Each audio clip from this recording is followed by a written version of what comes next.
I want to say let's start at the beginning. Um, but there's a beginning of this and a beginning of that, and then you find out something, and then you find out that, oh, way back there was actually a beginning of something. So I'm just going to talk about the day. And the day was I had swapped cars with my partner. I had been out kayaking with the kids and got wet and needed some dry clothes. I had looked under the seat and found one of my jackets. I pulled out the jacket and put it on. I realised there was something in the pocket. I pulled it out. I quickly had a look and I quickly put it back in. I had pulled out a handful of lingerie.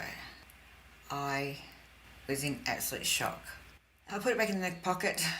I go home. I question one of the older boys if they had been out in there with their girlfriend in the car, to which, of course, he said no. And then my partner came home and he already was spooked that I had taken his car. And he came home very standoffish, shall we say. He walked in and I asked him his jacket. What fucking jacket? That's not his normal mannerism. He's usually very calm, and I've learned that these times that he gets very defensive is usually when he's been caught out, when he's lying. Anyway, I want to know whose lingerie it is. And you can imagine he's cheating. I'm thinking he's cheating with another woman. Who's he taking out with? He's got lingerie in pockets and cars. And then I had a good look at the lingerie and I realised that it was all mine except for the bra. So that was a G-string, a suspender belt, stockings and the bra. I questioned him and questioned him and questioned him and questioned him and questioned him to the point where this is driving me absolutely crazy.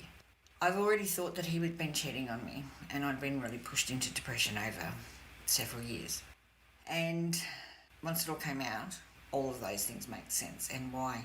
Anyway, I go crazy because I want to know whose lingerie, who's wearing it. And I assumed he had a female that he was having wear it. It got to the point where I ended up moving house. I said, I don't want to live here anymore.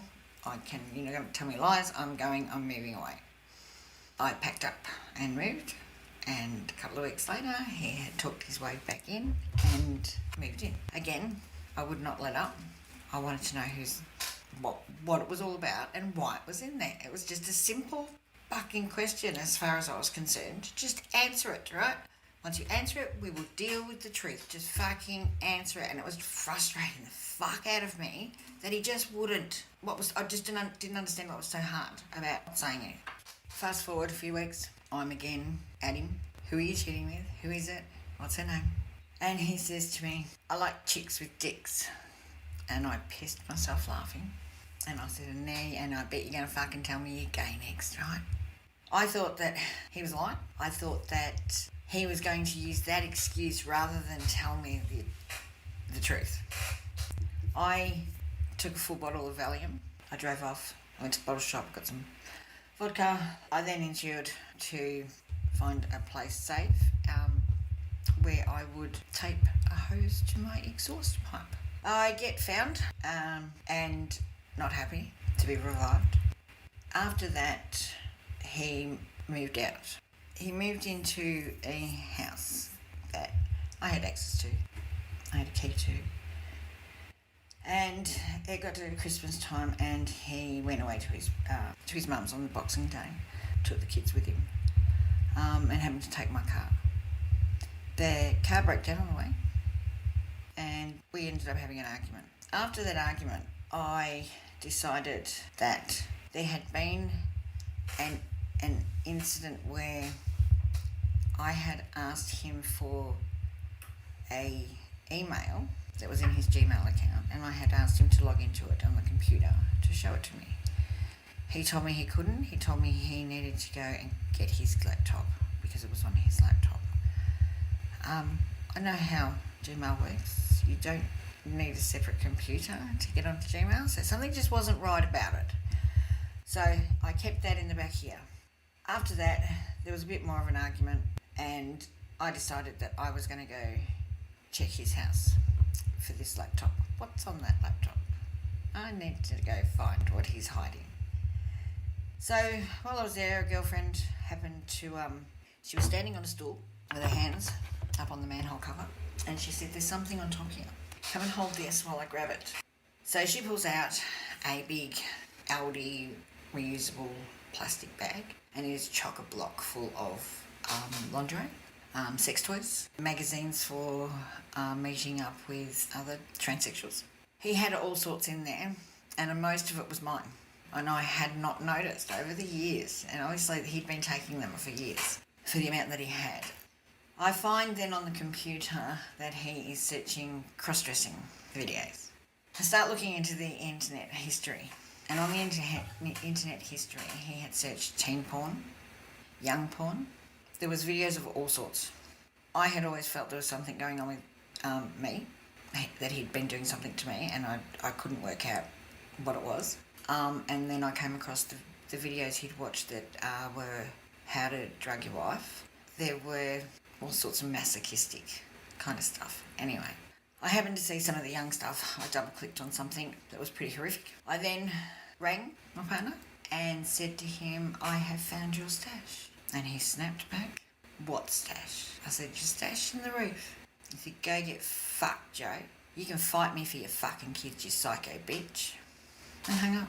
I then went to the police station with the laptop, and if I could do it again, I would have gone in and told them about the child porn first, not the cross-dressing. Then told the police about the child porn I had seen on there, and they mocked me. They said, just because he's a cross-dresser doesn't mean he's a monster. I couldn't believe it. I just couldn't believe it. And they said to me, give him the laptop back.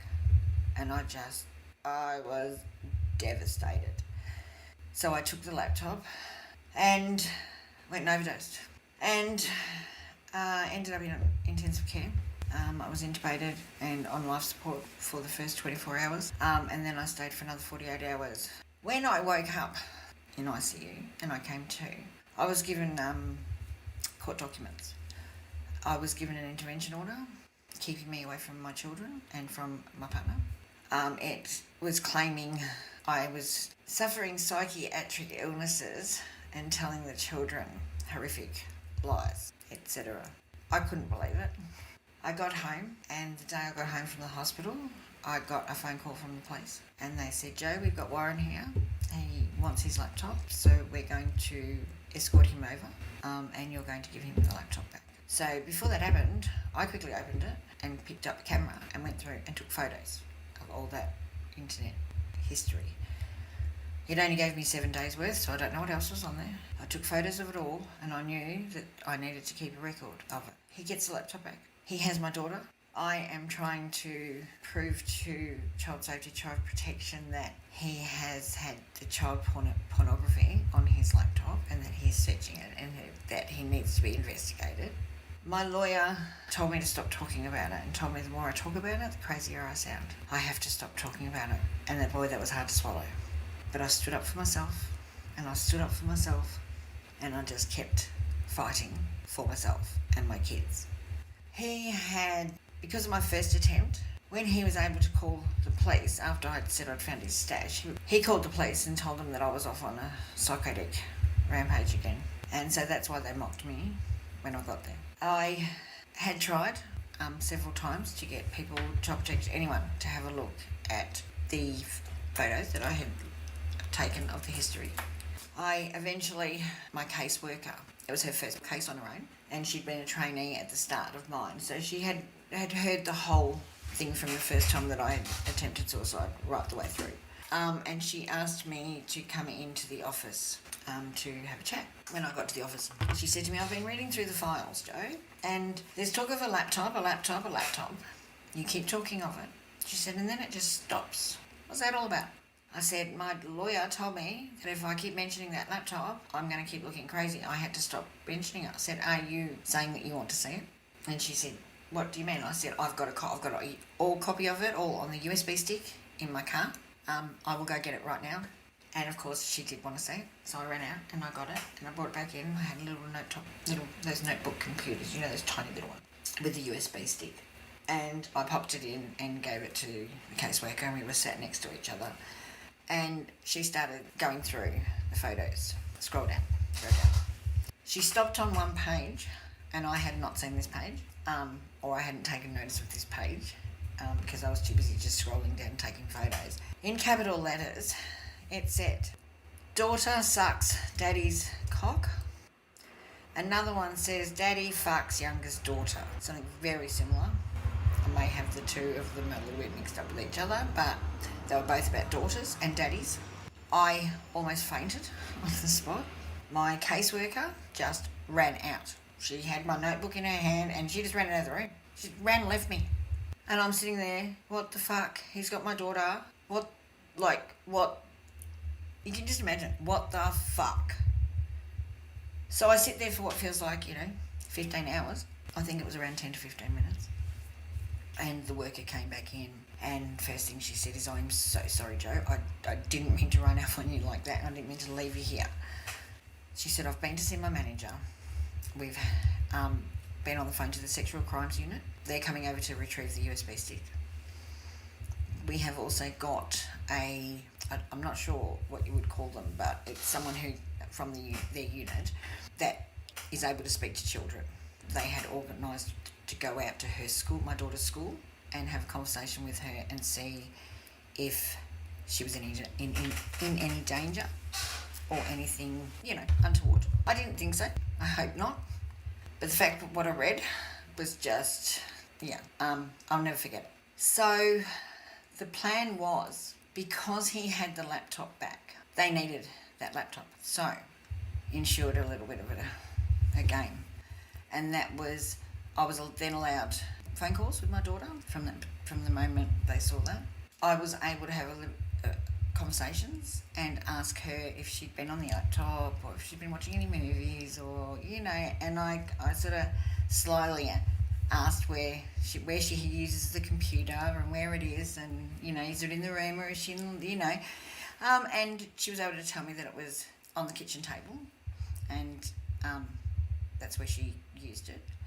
So the idea was the plan was that they go out and see my daughter, and from going to see my daughter, they then go to see my partner, and while they're there, they were hoping to catch him unawares, and once he opened the door, they were going to ask him, of course, to go in, and then to please see the laptop. Unfortunately, they told me he wasn't home when they went there. Fortunately, my daughter was safe. They 100% believe that she's okay. He has never touched her, which, thank God, as any mother can tell you. But they didn't get the laptop. When they had gone up the driveway, he had grabbed the laptop and ran out the back door. And he, at the time, they were up living on 9 acres and the house was in the middle of the property. So it's a long driveway to get up. He could see them come up. He later tells me he had grabbed it, he ran out into the back paddock, and there's quite a few sheds out there. And he hid in one of the sheds until they had gone and until the coast was clear. He then got a hammer and he smashed the laptop into pieces. He went and deposited each piece of the laptop, 4 different skip bins, 4 different shopping complexes, so that they could never be put back together.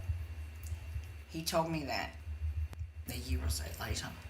He has never once denied that those videos were on his laptop. What he said was they were pop-ups.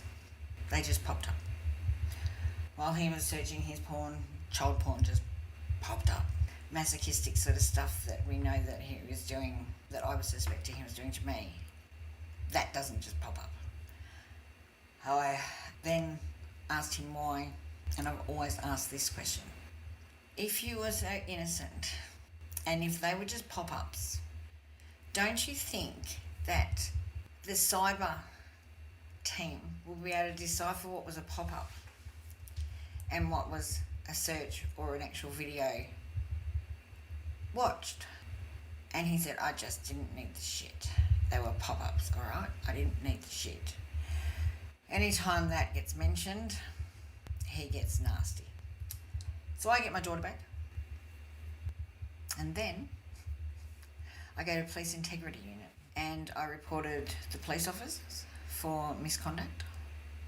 For one, for believing him when he rang to say that I was having a psychotic episode, and instead of and telling me to take the laptop away and give it back instead of looking at it. So they got in trouble. One was a sergeant. He was due to retire. I don't think he got investigated because his retirement, he just left and he was out, and it was just like, don't worry about it. The other, it was Senior Constable Mike Cook from Hayfield. At the time then he was Senior Constable. I think he is now a sergeant. He was investigated. I had to speak to many departments over the whole thing. I got a letter to tell me that my claims of misconduct have been substantiated, and that what happened was correct, and that the officers involved have been retrained as to not have this happen in the future. So that's how he got away with having it there on his computer. Again, he doesn't deny having it there. He says it's all pop-ups. Problem is, the cross-dressing stuff and everything, and my depression that goes back and everything, his secret that he was keeping, and the internet stuff that he was searching, it goes back to almost the beginning of when we moved in together properly. It all started, and it just spiraled and spiraled and spiraled, and he was living a double life. All the time I'm thinking I'm crazy. Couldn't work out. Any time I said, is there someone else you're doing, is you're cheating or whatever, where do I find the time? How the fuck do I find the time? I'm here, I'm there, I have to tell the story about the secret. It's embarrassing, it's shameful, it's something that has shamed the whole family. The traumas involved are more my traumas from him. I'll go into the rest of it a bit later. He may have changed his ways. He may stand for good things. He may be a good person on the outside. That's fine. But if you want to stand and represent the public, this is something that should be acknowledged. He should talk about. If he wants to stay in the public eye, then he needs to explain himself. Explain how he's not the same. Explain the work he's done. The fact is, my life would never be the same. I was made to be labelled to be crazy. I tried to end my life so many times that because I couldn't live with the fact that this man I thought loved me was actually no one I knew at all. It was all, he had a mask on in front of me. I have accepted that what is. I can't change it. I am not the person that I was in that relationship. On top of all that, we have the drugs, because I was a drinker and he brought the drugs into the house. And so it seemed he liked to keep me busy or asleep. He ended up leaving me with everything I'd exposed. He ran off to the army, went off to the army, had got himself clean and found his way. I got left in it and I hit rock bottom. And one day I realised that I needed to get out. And I asked him for the help. He owed me that. He'd been posted to Townsville, and I asked him if me and the kids could come up for 6 months. I needed a fresh start, and I needed to get the hell out of there to do this fresh start. I figured he owed me. He owed me big time. He had fucked my life right up and fucked the kids' life right up. Anyway, he owed me. I came to Townsville. I never touched ice again. That's over 11 years ago now. I ended up in a relationship with him again. So it wasn't just 6 months. I've never left. I couldn't stand the thought of him loving someone else the way he couldn't love me. So I figured I was going to settle. And it's better the devil you know than the devil you don't. And it's better, I'd rather be with him than being alone. That's as good as I can get. And that all happened until our daughter hit her teenage years and started blaming our shit life on me and my drug use. And that's when I had there and then, Dad, please tell your daughter why I ended up on ice. And so the story got told to her. I told her about the part where I was in intensive care and when he went and got the court order. So instead of him bringing them to say goodbye to me in case I didn't make it, Instead, he put a court order keeping me away from them.